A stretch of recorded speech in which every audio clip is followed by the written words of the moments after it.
Morant with a running start. It dunks! Oh my goodness! Tie game in overtime. Gasol will turn his heat. It's gone! Memphis on top. 7-10 remaining.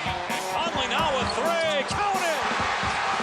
A 15-point lead for Memphis. And Blake Griffin gets into it on the floor with Randolph.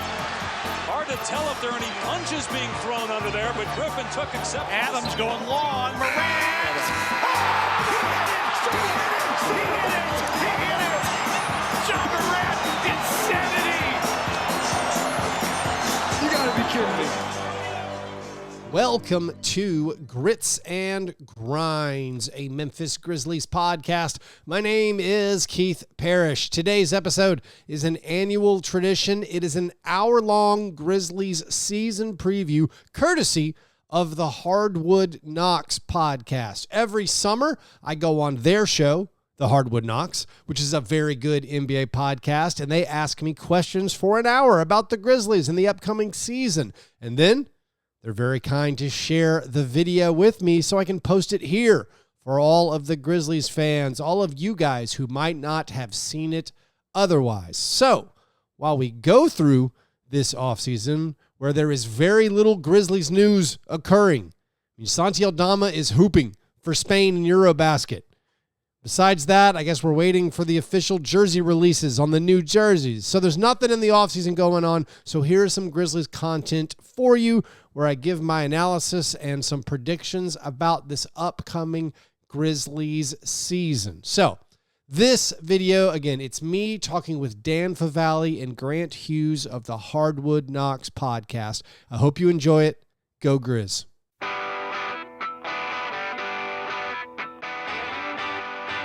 What is up, fellow sickos? I'm Dan Favale, coming at you with my co-host Grant Hughes, and we're on to another 2025-2026 NBA season look ahead. The Memphis Grizzlies are up, which means we have the distinct pleasure of talking to Keith Parrish. He hosts the Grits and Grinds podcast. It's a Memphis Grizzlies podcast. It's its own thing. He does a fantastic job over there. He's also the host of the world-renowned Fast Break Breakfast podcast. Follow him on the socials at Fast Break Break, spelled exactly as it sounds.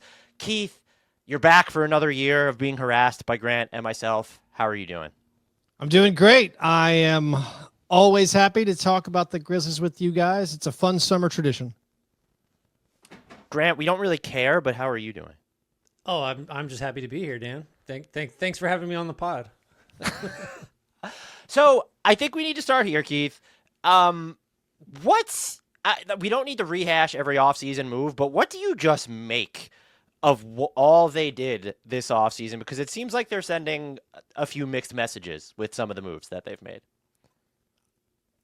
It's a hard question to answer because when I talk about the Grizzlies, which I do constantly on my Grizzlies podcast, I come from it with the perspective of someone who's been a Grizzlies fan for 25 years. And also, like, at the very least, I've watched the last 5 years, and I remember the enthusiasm of the last 5 years. And when people are like, man, the Desmond Bane trade was great. We got all these picks. Like, we can go draft people. I'm like, am I supposed to be more excited than I was when the entire NBA thought we were like the one franchise you wanted to take over? When we were like number one in ESPN's future power poll? When the Grizzlies were talked about as a contender? Like, I'm supposed to be more excited now? Because, like, the Grizzlies have not won a playoff series in a while. And to come from the 56-win 21-22 season where you give the Warriors essentially all they could handle in the second round. And, oh, by the way, going into that offseason, they had the same number of extra future picks as they have right now. Oh, yeah. So now people are like, oh, we got a couple of picks. I'm like, guys, we were a contender to do the on the waterfront. But it's like, now it's like, so like I'm supposed to be excited. And unfortunately, this bleeds over in my podcast performance. The listeners want from their highly localized team shows, they basically want enthusiasm. And so it's like, maybe I'm too old to do this now. Like, how am I supposed to be as excited as I was 4 years ago or 3 years ago? Where it's like, oh yeah, no one's picking the Grizzlies to be like a clear-cut playoff team. The Grizzlies title odds, which of course do not matter, the title odds are basically the same as they were in Ja Morant's second year. And it's like, well, we're 150-1 to win the title? It's like a couple of first-round picks don't make me that excited in the future. Because, like, I saw what we did with the last ones. And so now it's like, I don't know. But you say it's mixed. But so, like, here's the excitement level I think the front office would sell you on. Like I understand the vision to a degree. They're like, okay, we can't win the title the way we were going. Like that's their contention. I think most people agree with that. As a Grizzlies podcaster who lives in his own psychosis and the psychosis of Grizzlies fans, I'm like, all of us thought we were contenders 2 years ago. You know, like what changed? Like, okay, Ja Morant got hurt a lot. And like, is that what we're saying? But like, it wasn't that long ago where it's like, oh, Jaren and Desmond and Jaren together, or Jaren, Ja, Desmond Bane together. That was a team that always finished second in the West. And it's like, if they just got a couple more pieces, they could contend.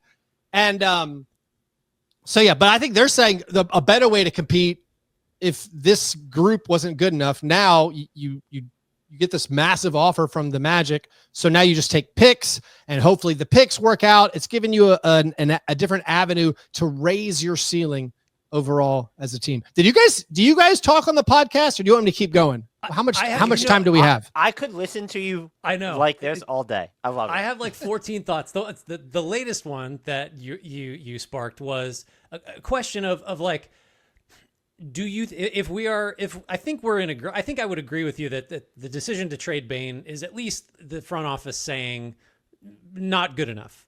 Yeah.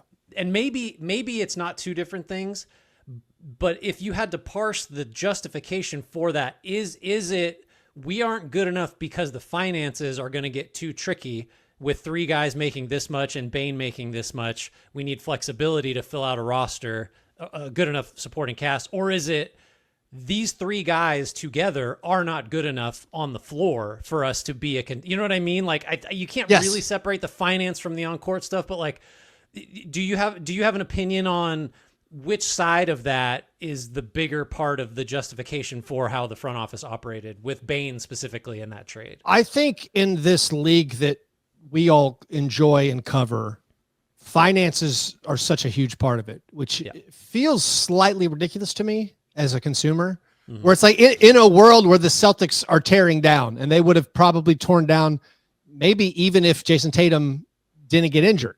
In a world where like the good teams are being like, man, we got to cut costs. I think that's a big part of it. I think you look at the Grizzlies, quote unquote, big three, when it was Ja Morant and Desmond Bane and Jaren Jackson Jr. Once upon a time, then the 4 through 9 guys, it was like Dylan Brooks and Steven Adams and Kyle Anderson and Tyus Jones and D'Anthony. Like everybody was good. It was similar to what the Pacers just did this last year in the postseason, where it's like, oh, they're 1 through 9. Everybody can hoop.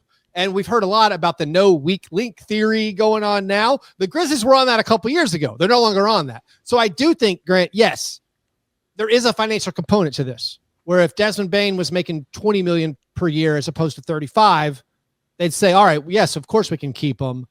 I think the difficulty, from my particular vantage point as a fan, was like, well, you still could have built around these guys. Again, I look at the Pacers again, where it's like, if you get a Nimhard on a decent contract, and Aaron Nesmith on a decent contract, a TJ McConnell, Obi Toppin, if you still sign those supporters as opposed to missing on a couple of moves or having bunch of young guys not ready to contribute, you can still compete. So I think in the current landscape that every team seems to be dealing with, that every front office has accepted, hey, these are the rules now. We essentially have a hard cap. And I'm assuming ownership's like, great, love it. So like in this landscape, the Grizzlies are saying our best way to compete in a world where we're not going to pay luxury tax, and we're certainly never going to be like a first apron or a second apron team. Our best way to compete is to cash out Desmond Bane. I mean, arguably they got a bigger return for him than they could have gotten in like a fanciful Ja Morant trade. Like Name a franchise that's going to trade 4 first-round picks, for John Morant. Like, so they said, listen, with this return, this cash out, this helps us pivot better into building a contender using a different path. And I think it's all related for every NBA team now. It's because of the finances to some degree. The other way I kind of looked at what they did over the offseason was they decided to keep Jaren Jackson Jr. over Desmond Bane. And I wonder, when you get into the finances of it all, it becomes a tricky situation. But can you also read it as they trust that what we've seen from Jaren Jackson Jr. on offense, specifically the past couple seasons, that he can scale up to basically a number 2? Because if it's not him on this roster as your number 2 offensive guy when everyone's healthy, I don't necessarily know who it is. Or you're just banking on that to be like, I don't know, Ty Jerome at this point. So what's kind of your read on that, and how do you feel about Jaren Jackson Jr. as like your second option now moving forward? Well, I think Jaren has always been the second option. I mean, he's always been I would consider him a more dependable go-to guy than Desmond Bane. Desmond Bane's not really a ball in his hand creator. He's to get the defense off balance, then, does the blow by for the layup, or he does the pump fake relocate for the 3-pointer. So I've always been comfortable with Jaren. As far as like them picking Jaren over Bane, I mean, a couple things. One, I think that's a no-brainer if you have to pick one. Also, there's the financial element. Jaren's on his last deal. You couldn't trade him because the team acquiring him I think he would have to go into unrestricted free agency. So it's all like they could do the renegotiate and extend this offseason to keep him from going into unrestricted free agency. So like, they actually wouldn't have gotten, I don't think, the same return, despite Jaren being viewed as a better player league-wide, I think, by every front office. That was a part of it. But I don't think they wanted to. I think they still want to compete. They still want to put a good product on the court. They want to make the playoffs. And keeping Jaren, of course, a huge priority for that. When the Bane trade, I think, came to them. And again, I haven't seen any reporting. I don't think they were necessarily shopping Bane. I just think they became willing to listen. And the Magic are like, oh, we want to contend. We want to win a playoff series. Yeah, that's. Yeah. So it sucks that like, from a fan's perspective, like, oh, we just traded Desmond Bane. I like Desmond Bane. He's a good player.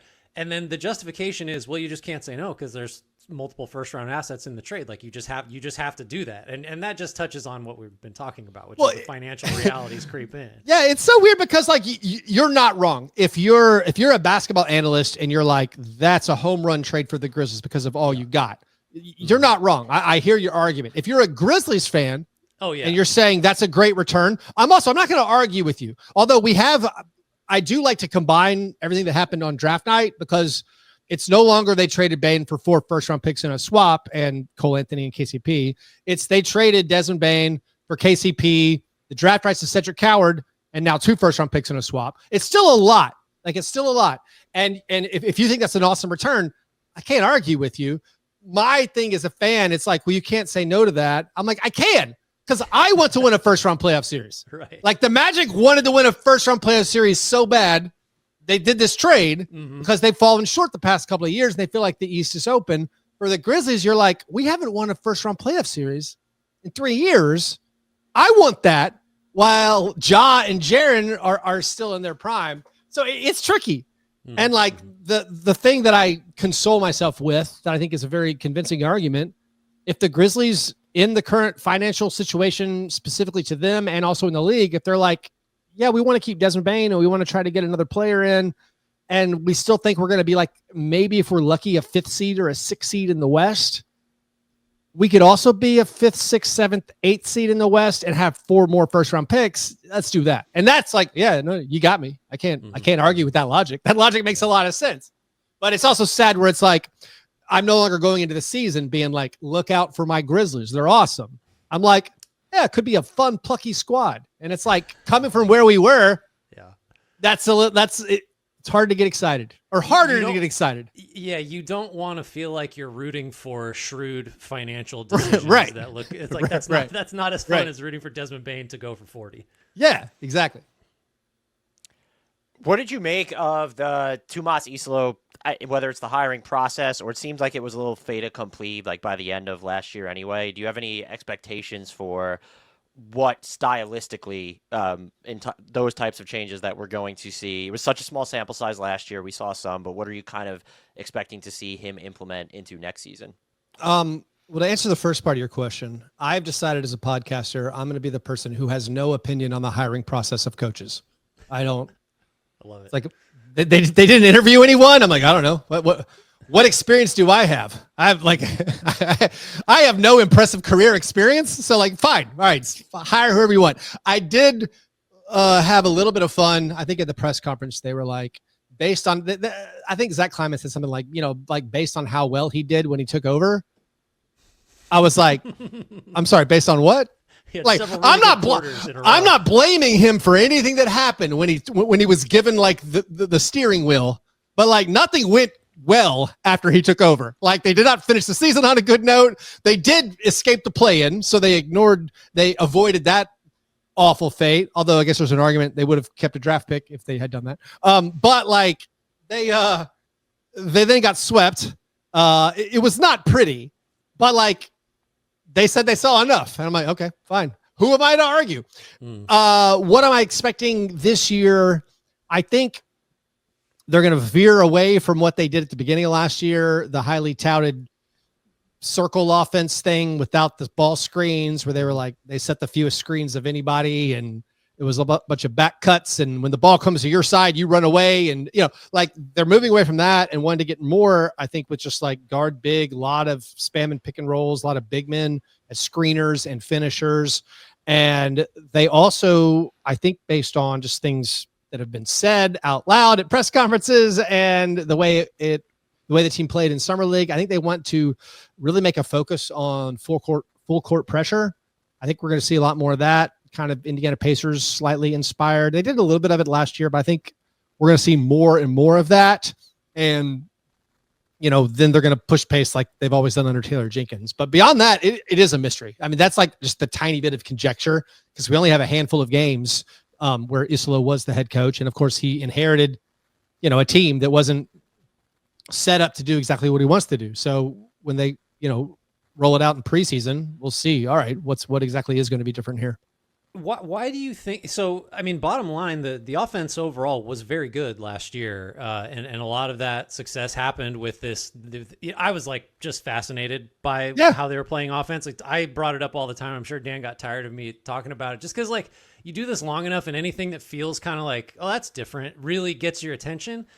Do you think the reason they're going, if they are going away from that and getting slightly more conventional, but maybe copycat in a good way, because the Pacers do have a lot of sort of similarities, do you think that's just because somebody else is in charge now, or because they decided, no, that's not a sustainable way to play, or like because the results were good? Like you know what I mean? Like I would be curious what you think their justification for kind of, I don't know, oh, well, that was fun for a year, maybe let's not stick with it. I mean, I don't know all of the different fractures and fissures that happened inside the team that led to Taylor Jenkins' dismissal. Like there are, of course, lots of numbers that are really good for the Grizzlies last year. They were, they spent, I feel like maybe the majority, if not the majority, most of this, it felt like most of the season as the 2 seed in the West. They had great offensive and defensive numbers. The one thing you could poke a hole in is they were awful against good teams. They blew the doors off every awful team they played. And they finished with, I can't remember it now, but it's like they had an unbelievable winning percentage against non-playoff teams. So I think there was some thought that like, hey, we're a bit of a fraud. Like maybe they recognized that. Like I think that was a question people following the Grizzlies were asking. Like, are we actually good? But I don't really know. And also the Grizzlies, weirdly, for the entire essential stretch of Ja Morant, Desmond Bane, and Jaren Jackson Jr., when they're all healthy, they have incredible offensive numbers. But the issue was always going to be, but does this version of basketball work in the postseason? What about our half-court offensive numbers? You can't win on turnovers and offensive rebounding. At least you couldn't until the Thunder. But it's like, like they were like, oh, like, maybe it's a regular season thing. We have to fix it for the postseason. And so every postseason off season for the last 3-4 years, they're like, all right, how can we fix the half court offense? And they keep trying stuff. And then they tried this new thing. And again, it looked like it worked, but then maybe also beyond that, and I think maybe a big part of it I could have led with, there was some talk that Ja Morant didn't love it. Ja Morant's like, I'm not scoring 25 a game anymore. And you understand that totally. Where it's like, if you're an NBA player who's accustomed to scoring 25 a game and being talked about as an all-star and an all-NBA guy, yeah, winning's nice, but it's like you were also winning when Ja was scoring 25 a game. So who's to tell him? He's like, guys, we won all the time when I was scoring 25 a game. So like, what's the deal? So I think there was some that maybe Ja Morant didn't love the way they were playing. And so then they switched over to get Ja the ball more. It did happen to directly coincide with the team not playing very well. I don't know if it's a one-to-one correlation. It's funny too, because like Grizzlies fans are like, oh yeah, we're gonna have Isolo's gonna give us this new system where we're like Ja and Edie are real involved, and you're like, yeah, you mean the one where we lost games and Jaren Jackson Jr. didn't play very well? Like, again, I'm not assigning blame. I always try to escape myself from the blame. Listen, I'm just pointing things out. I'm making observations. We just like to ask questions. I'm just asking questions. Just asking questions. Is it really that effective? Yeah. I've seen everything they've done, like from the coach to the transactions, framed as sort of a hedge on the uncertainty of Ja Morant. But do you view it more as just like, no, they've kind of doubled down on Ja Morant, especially when you look at the coaching situation, if he wasn't happy with the way the offense was being run. But then you get back to that, and it's, well, how much say did Taylor Jenkins have in that to begin with? I find the whole Ja Morant discourse just absolutely fascinating. Yeah, I mean, I don't have the insight. I can't tell you exactly what's going on. I mean, there's a lot of stuff last year where they replaced all of Taylor Jenkins' assistant coaches, and it was like kind of pitched as, they work together to do that, but it's like, come on now. You replace this coaches, you got to tell them to get rid of all his assistants. And then, yeah, how much is it playing to Ja's strengths and how much is like the offseason now where, like you said, it's like maybe they're hedging some stuff. I mean, like the Bane trade where you're like, listen, we weren't going to make it to the summit of the mountain going this path. Let's take a couple steps back and pick a new path. We think that's a better way to get where we want to go to win a championship. And I don't know how to combine all the moves to make them make total sense. It's like a lot of it is like the Ty Jerome signing where you're like, the Ty Jerome signing in a vacuum seems incredible. Getting him for the room exception, like that's incredible value. And I totally understand if that's the best value you could get for the room exception. I can't imagine getting a better player for that money. Well, it makes sense, but also you have Scottie Pippen Jr. and Ja Morant. So it's like, well, how are they all going to work together?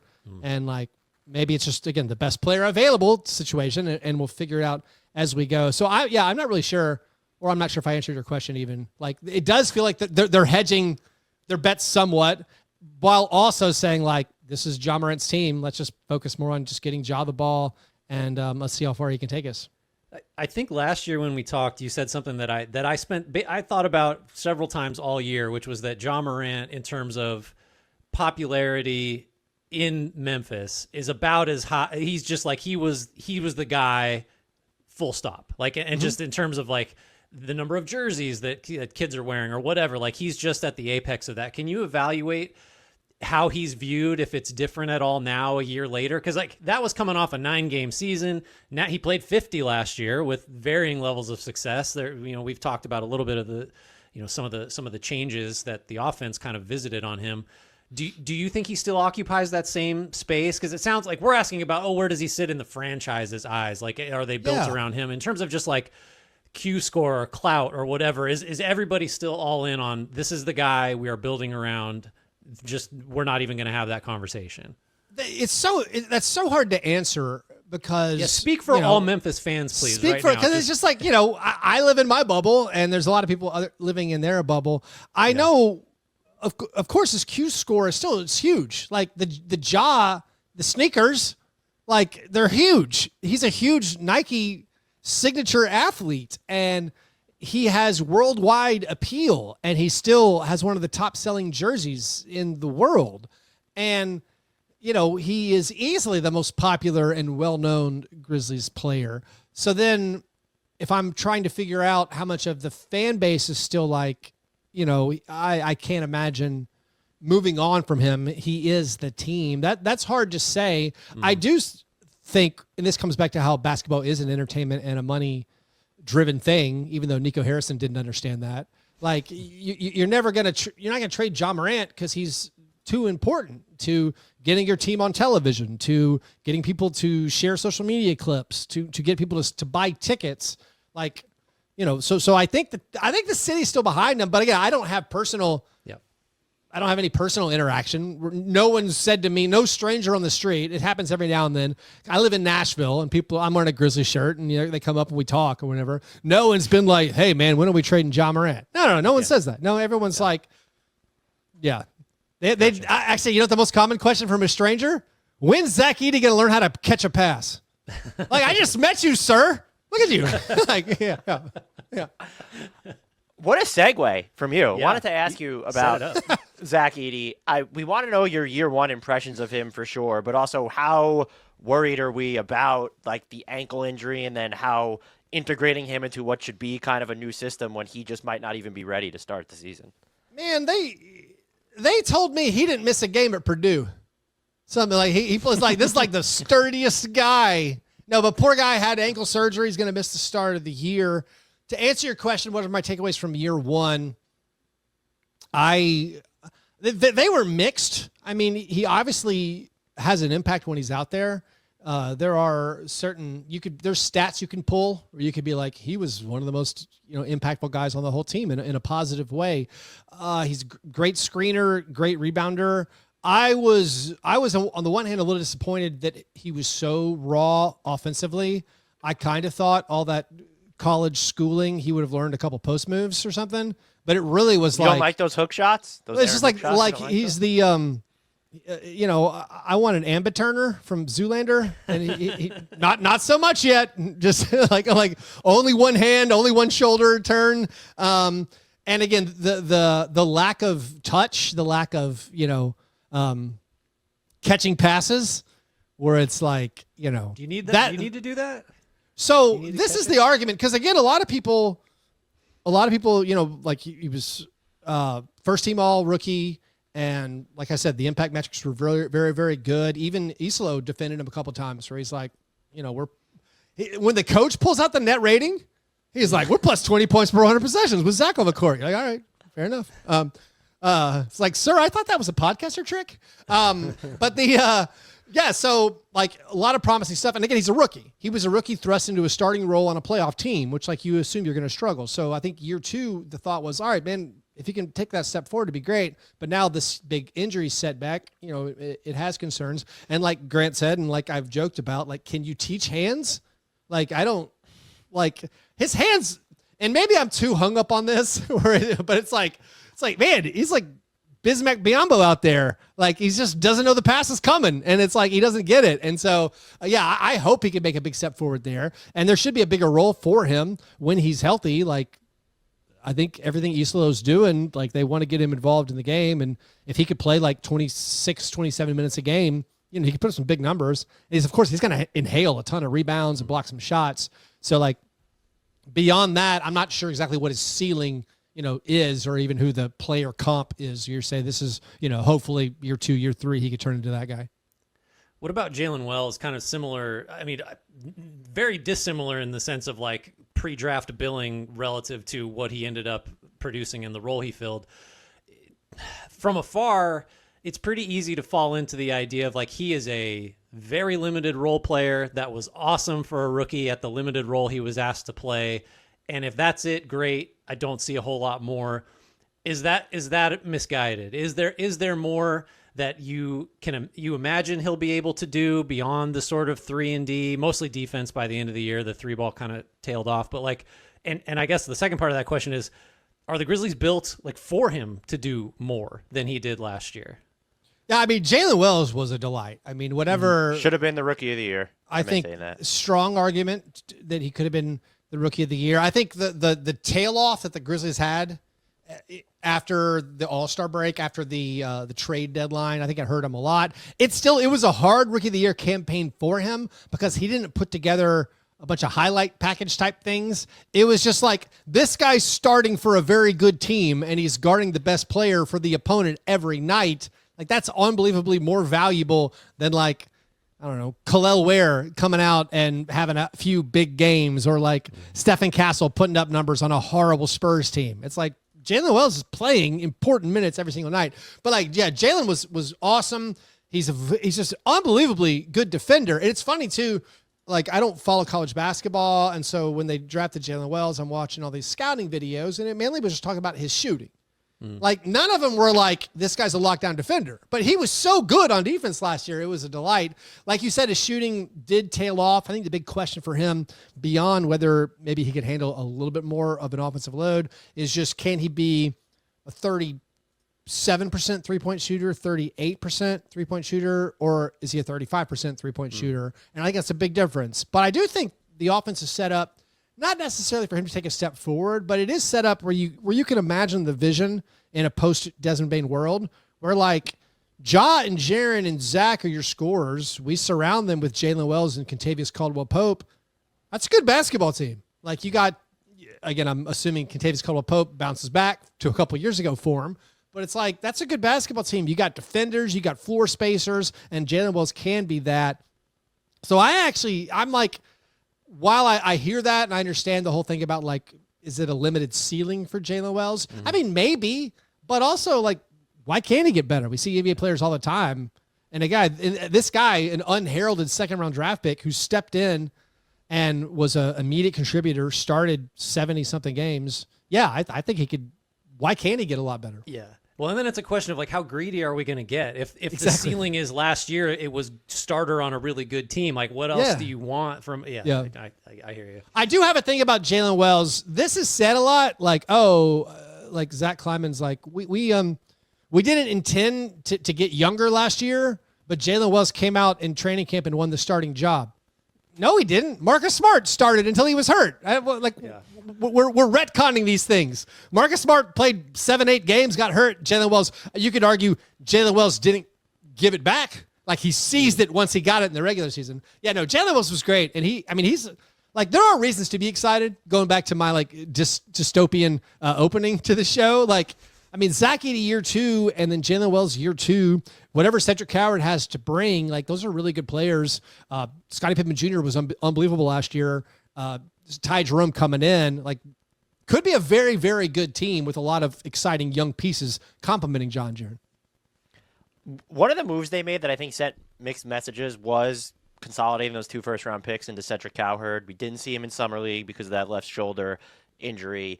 Do you have any early impressions of him, or what are your expectations even for how are they going to bring this guy along on a team that still feels like it has these immediate expectations, but is also clearly they're trying to straddle 2 timelines at this point, like so many other teams. It's become a cliche to say, but that's what it feels like they're doing. Yeah, it's funny because I do think they are sort of straddling 2 timelines, and as NBA fans, when we lose one of the franchise's best players, which is what Desmond Bane was, you actually, part of you, I think, turns into well, let's see what we got.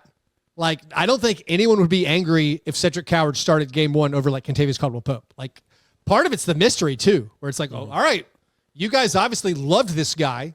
You traded 2 of the picks you got for Desmond Bane plus extra. I think it was 2 second-round pick, right? Yeah, like a second-round pick and the first rounder to move up 5 spots. Like, that's a lot. And the Pelicans don't think so. Yeah, no, the Pelicans are like, that's a great price. The excitement, I think, on him, it's just like, oh, okay, well, let's see this guy. Like this wing with size. I mean, he is, in the few interviews he's done, he seems delightful. Like he's saying a lot of fun things, but like the big problem being, no one's seen him play basketball, and he only played a handful of games at the D1 level, and so it's like, I don't know. So I do think, like, I imagine people want to see him play and play a lot, but then when you look at the depth chart, it's a mystery because they do have this glut of wings, Jalen Wells leading them, and then there's still Vince Williams Jr. on the roster and Gigi Jackson on the roster, and John Conchar is still here. And oh, by the way, they signed Cam Spencer to like a 3-year deal, so it's like, yeah, I'm not sure exactly who's going to earn those minutes in training camp and who we see at the start of the year. I feel like if we flash forward to 2038, you'll still be saying John Conchar is still here. Still here. It's never going to go. I'm really upset I can't ask you about whether or not Zaire Williams is going to happen this year. That's going to be for a different podcast. What was my answer last year? I think it was it's the politest way you could have said he will never happen. Like that was basically that was 2 years ago. Yeah, I remember that. I think it was on your show. I said I planted my flag and I said he's an NBA player, and I think maybe you guys laughed. And I said he's going to get a second contract, and then I said he's going to get a second contract, right? He got a second contract. I was right. Nailed Although it. I don't think it's officially done yet. They're still doing funny business, but he's agreed to have a second contract with the Nets. So since I can't ask you about him, Gigi Jackson is next on the list of it. Is player X going to happen? Kind of has had injury, to understate it, has had injury issues. Hasn't really gotten a chance to, I don't know, to really show what he's capable of. What are your expectations for him? Do you see him filling a significant role on this team if he's healthy, and what does that look like? My expectations are 0, but that's only because I've been injured. I've been hurt myself. Mm-hmm. My heart was hurt. He's a strange player in the sense that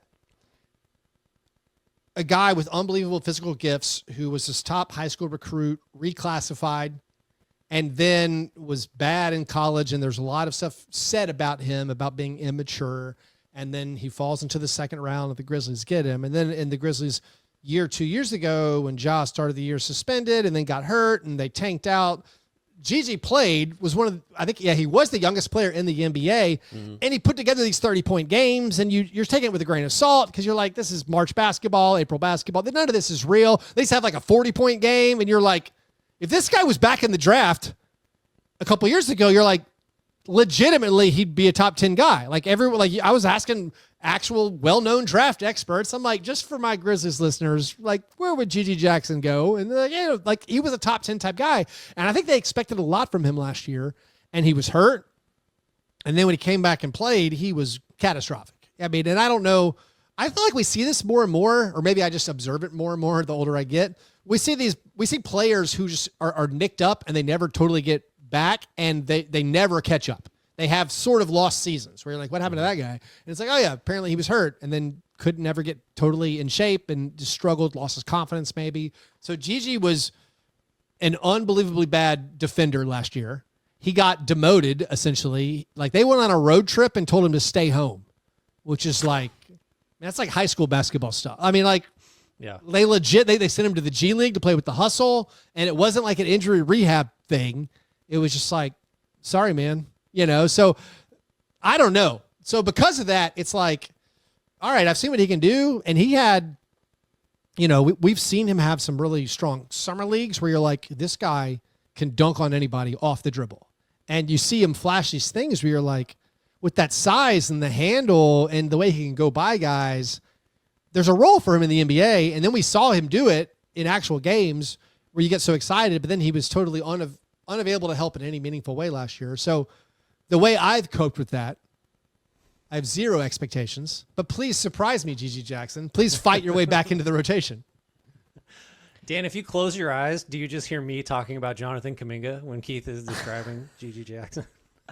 Keith seems way lower on Gigi Jackson than you are on Jonathan Kuminga. I've said some irrational things. Keith, what do you sort of make of just the whole Ty Jerome, Scottie Pippen Jr., Vince Williams is there. They signed Cam Spencer, like you said, who I kind of like, but just viewed in the context of just all this like perimeter jumble in that secondary part of the rotation. How do you see that shaking out? Are there 1 or 2 names that are you just like putting in Sharpie as, right, these guys are important, everybody else is going to kind of have to compete for minutes? Yeah, I think of the names you mentioned, Scottie Pippen Jr. and Ty Jerome are going to play. I mean, I think Scottie Pippen Jr. really seized hold of an important role last year, and he's not letting that go. An incredibly good on-ball defender, pretty good at getting by his guy too. He's been shooting the basketball very well. Like he's been making 3-pointers. So like Scottie Pippen Jr. is quite good as like a bench guard. And also Ty Jerome, like you didn't sign him to not play him. So those guys are for real. I think the rest of the guys, it's been their policy, I think, to just try to, a lot of teams do this. It's like you look at the Thunder's draft record and you're like, all right, they actually have a lot of misses, but like when an Aaron Wiggins pops, it's all worth it, you know? And so like, that's the same thing. They just want some of these guys to win the spot.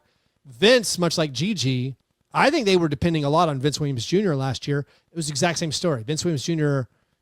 has said he never got better than 80% with his ankle last year. So 2 years ago, Vince was the guy like Jalen Wells this past season. 2 years ago, it was Vince Williams Jr. who was guarding Kevin Durant one night and Luka Doncic the next night and Steph Curry the next night. And like he was taking the number one assignment and also was making those connective plays. I fell in love with him a couple of years ago because of like offensive rebounding and blocking shots. And like he was a good passer. And you're like, this is the perfect We did like starter. 8 minutes on him last year, I believe. Yeah. It made all of us look stupid because he didn't do it. He disappointed us last year. So like, you know, maybe there's still a role for him, but I don't know. I think he's one of the more likely guys to even get traded because, like, you like Conchar is still there. You got Conchar, you got Gigi Jackson, you got Vince Williams Jr., Cam Spencer, and then, of course, Cedric Coward. And then you got KCP and Jalen Wells. They're all fighting for minutes. You know Jalen Wells is going to play. I'm pretty sure KCP is going to play. The rest of those guys are competing for maybe one spot. You know, like Santi Aldama is going to play at the big position. On the wing, they're all fighting to try to get in there, and I don't know what's going to happen. You ready to hit the cookie cutter / lightning round portion here? We'll take So, his Keith, silence as a yes. To start Oh, there, was that question was for kind me? of directed at everybody. Yes. Even before I asked Let's the question, do it. I was like, should I address a person before I put No, this? just throw Turns it out out I there. should've. Yeah. Just kind of top down. What do you view as this team's biggest strength for this coming season? Like, what's the thing you're most confident they'll be very good at, and will be kind of like you'll associate this characteristic with the Grizzlies when you're talking about them in a positive way? That's interesting. As a team-wide attribute, I'm not sure, but I would guess they're going to be a good defensive team again. They felt, for whatever reason, they were terrible at defense at the end of the year last year. And that has been an aberration. And maybe with a coaching change, it'll be different. Like Taylor Jenkins always had him as a very good defensive team.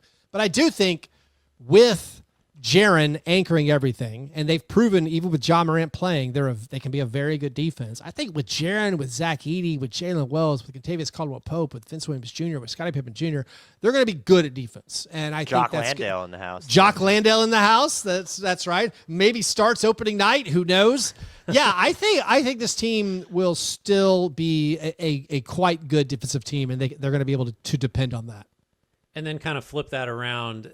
Maybe it's not a weakness per se, but what do you think as you're looking at the roster or at a potential deficiency? Like, what does this team need that it doesn't have right now? Is three-point shooting important? In the modern NBA, I don't think so. I think the Thunder definitively proved you don't have to make three-pointers to win a title. The Grizzlies got rid of Desmond Bane, of course, and Luke Kennard. I think they got rid of like 4 of their 5 best percentage-wise three-point shooters from last year. And, oh, by the way, they weren't great at shooting three-pointers last year. So, yeah, that's going to be like, hey, Santi, we need this to be consistently good. Jaren, can you get the numbers high again? Jalen, can you maybe shoot 39%, not 35%? Hey, KCP, could you not shoot 31% from the three-point line? I think they need some three-point shooting. That's going to be a big thing. Also, they need front court health. Like, with Edey missing for who knows how long. I mean, maybe he's back by Christmas, maybe Thanksgiving. I don't know, but I think he's going to miss the first month of the season is the expectation. Jaren hopefully is available at the beginning of the year. Brandon Clark can't stay healthy as it is, and even when he's healthy, he barely plays 20 minutes a game. So, like, they need bigs. Like, Jock Landale might play way more minutes than I actually was so excited. Everyone's like, oh, this Jay Huff trade. Why would you trade Jay Huff and bring in Jock Landale? I'm like, man, like, we need a guy just to grab rebounds and screen, and that's not Jay Huff. And, like, we just need someone to open the season doing that. So, like, yeah, I was less – that's like I was, like, more happy about the Jay Huff trade where I'm like, what, is Jay Huff going to win us a playoff game? No. Go get your second-round picks, Grizzlies. That's fine. We'll find another Jay Huff. It'll be okay. You've illustrated the difference between national coverage and local knowledge, because I think the very much the national position was like, well, Jay Huff can shoot threes and he blocks shots sometimes. Yeah, like, well, why doesn't he make $50 million a year? Like, Right. I know Dan and I were definitely guilty of that. It's like, oh, Look at this guy. He Who can do needs everything Miles you need. Turner when you have Well, Jay there's Huff? some- Right, Quite same frankly. thing. There's some things where it's like, there's every NBA team, when a guy's going into that last year of the deal, you have to ask yourself, are we winning a playoff series this year because of this guy? If not, if he's not coming back, let's trade him. And I think Jay Huff was clearly, we're like, all right, I'm going to be upset about trading Desmond Bane for picks, because Desmond Bane is the difference between, 40 wins and 50 wins and playoff series wins and such. But like the Jay Huff, man, if there's one thing Zach Kleiman's great at, it's finding Jay Huffs. Yeah. Well, It's that's finding the thing. Scottie Pippen Jr.'s. It's finding John Conchars. This Grizzlies front office can do this all day of the week. If you want to give me a pick for Jay Huff in a year that we're 150-1 to win the title, yeah, give me a second round pick. I'll do it again. Right. So that's the thing. yeah.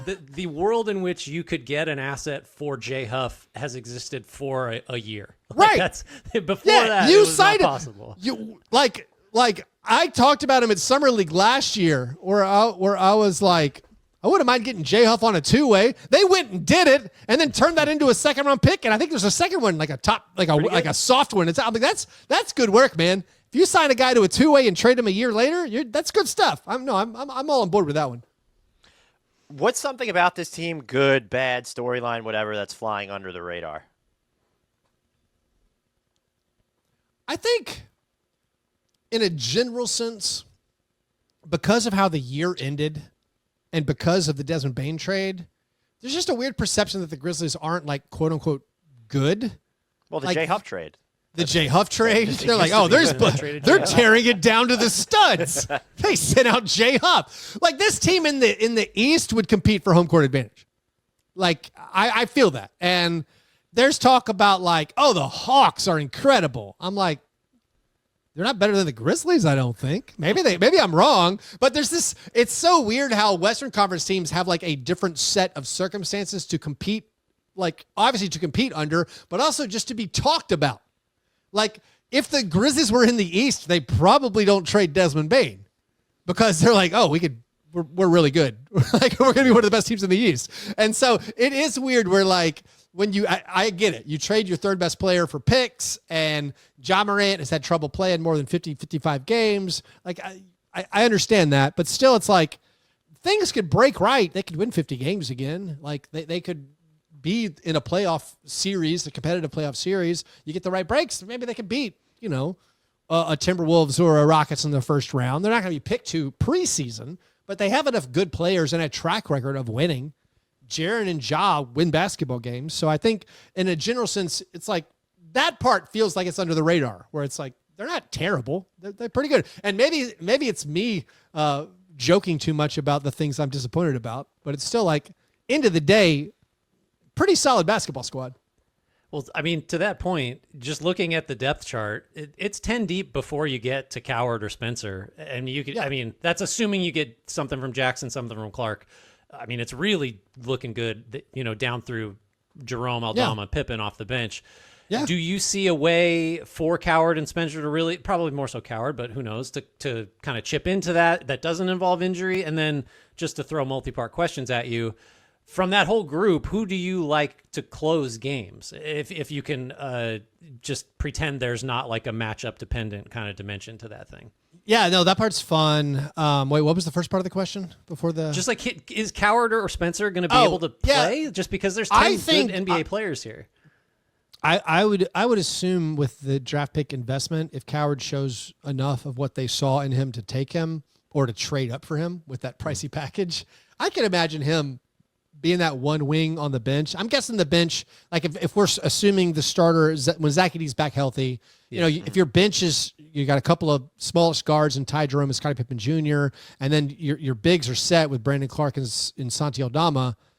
Like, those are also those are four very good bench players. So like that's a big upgrade, I think, on what they've been having. And then there's like that one spot, maybe the three, and it's at Vince Williams Jr. Is it Cedric Coward? I think there's a good chance Cedric Coward breaks through there if Vince Williams Jr. isn't back up. I don't know if Cam Spencer will break through. I mean, he might end up being one of the more consistent 3-point shooters, and so because of that reason, he gets on the court. As far as the closing, that's tough. I've always been, for years, just a Brandon Clark believer. If Brandon Clark's healthy, the Brandon Clark and Jaren Jackson Jr. front court has always been tremendous for the Grizzlies. And then you pair that with John Morant, probably Jalen Wells, and then, man, I'm gonna have to see what everybody looks like. Yeah. Is KCP? Does he have something left in the tank? Is Cedric Howard any good? Is Vince Williams Jr. back to where we want him? Like, is Scottie Pippen Jr. or Ty Jerome, are they undeniable where you can't keep them off the court? Like Scottie Pippen Jr., the lone bright spot in the humiliating sweep to the Thunder. So, like, yeah, it's hard to say right now, like, who's going to be, for me, that fifth guy to go alongside. I mean, maybe Zach Edey has a huge year. And I'm like, sorry, Brandon Clark. Let's put Aldama at the 3. I mean, Santi Aldama's a good player who we haven't really talked about at all.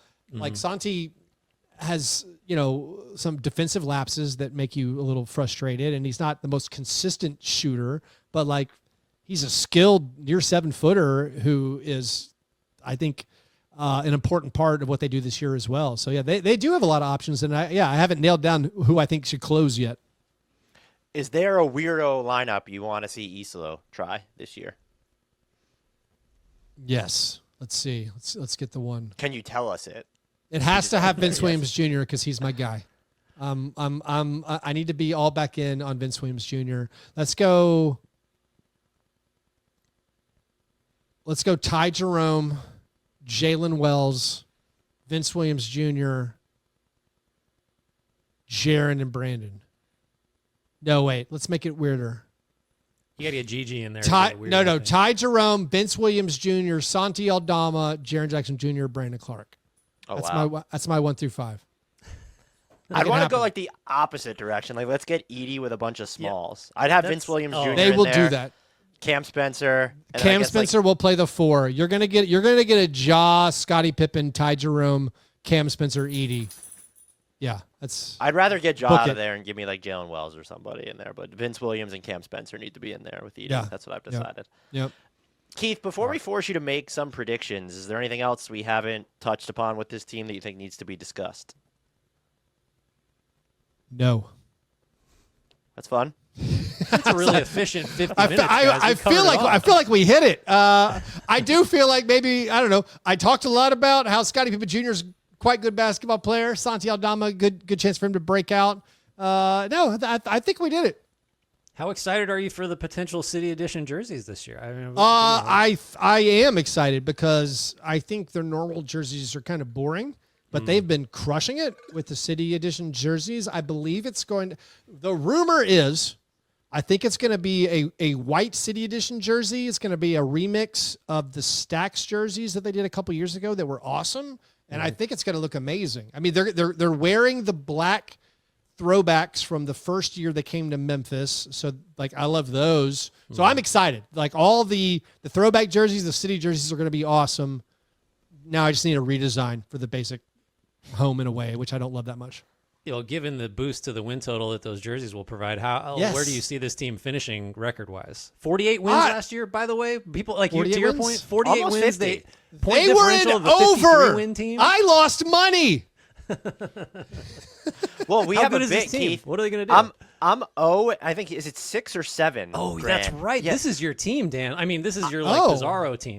Dan's I have never not right about the Grizzlies. I have not successfully picked the Grizzlies over under in, I think it's 6 or 7 years. It's at least 6. It might be 7 years. You know what that tells me? You took them to take the under 6 of the last 7 years because they've hit the over. They've hit the over in every one of Ja Morant's season except for the one where he played 9 games. Yes, and it was the one that I went. I remember that year saying, right. I'm going to go over because I'm always wrong, and then that's what happened. Yeah. So I don't even know what the number is. I think this is like a 45-win team. I think 45 wins seems totally reasonable. So yeah, I would peg him at 45. I mean, last year I think I took him at like 46. So maybe I should turn it back more, but I don't know. Maybe I've softened. So I think you need to go the other way. I think you should probably go for 50 and just. I've been trying. That way, listen, you're happy either way. I've been trying to work up this take that the Desmond Bane trade is the new Rudy Gay trade. Oh. Back in the day, they traded Rudy Gay for Tayshaun Prince and Ed Davis, and everyone was like, "Why are we trading Rudy Gay? He's our whatever best player." But the shots redistributed among Mike Conley and Marc Gasol, and the team got really, really good after that. They had the best run in franchise history after that. I do not necessarily think that was because of Rudy Gay, but that's the generally accepted narrative. Getting rid of Rudy Gay actually gave Mark the ball more, gave Mike the ball more. They all filled their roles much better, became a more cohesive team. What if getting rid of Desmond Bane, giving those shots to Edie and Jaren and Ja, letting Cedric Coward and Jalen Wells and KCP be the role players? What if that is actually addition by subtraction? I don't believe it, but I'm trying to get there.